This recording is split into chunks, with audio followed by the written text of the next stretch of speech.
আসসালামু আলাইকুম আপু ভাইয়ারা, আপনারা সব কেমন আছেন? এই তো আলহামদুলিল্লাহ, আমি আপনাদের চাপা এবং সাদা অনেক ভালো আছি। আর আজকে আমি শুক্রবারের দিন গরুর মাংস আলু দিয়ে রান্না করব, আর চিংড়ি মাছ দিয়ে কচুরলতি রান্না করব, আর সাথে থাকবে বেরেস্তা দিয়ে আলু ভর্তা। তো এখানে আমি চিংড়ি মাছ দিয়ে কচুরলতি রান্না করব। প্রথমে তেল দিলাম, সরষের তেল, তারপর পেঁয়াজটা দিয়ে আমি বাদামি করে ভেজে নেব।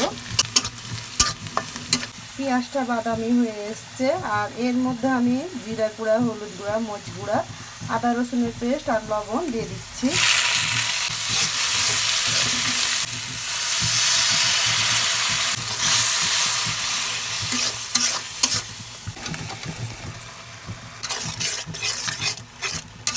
সব মশলাগুলো দেওয়া হয়ে গেছে, আমি চিংড়ি মাছও দিয়ে দিচ্ছি। এখন বেশ কিছুক্ষণ কষিয়ে নেব।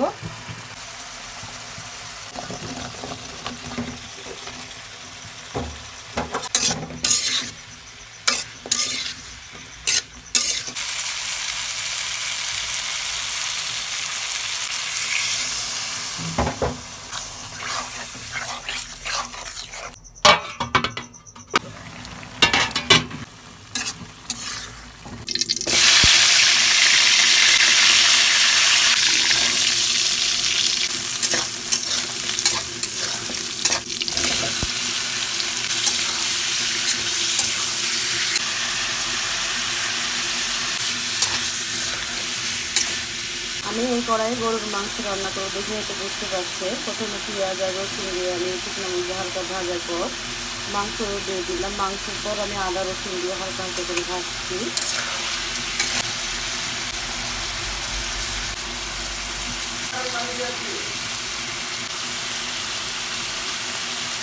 এর মধ্যে আমি দিলাম হলুদের গুঁড়া, মরিচের গুঁড়া, লবণ, তারপর দিলাম জিরা গুঁড়া, গরম মশলা, পাঁচ।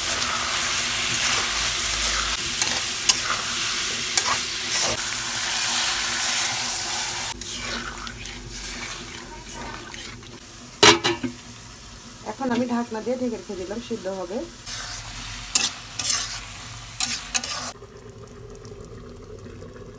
তো এই হলো আমার কচুর ফাইনাল লুক। তো কেমন হয়েছে ভিডিওটা অবশ্যই একটা লাইক দিবেন এবং সুন্দর একটা গঠনমূলক কমেন্ট করবেন।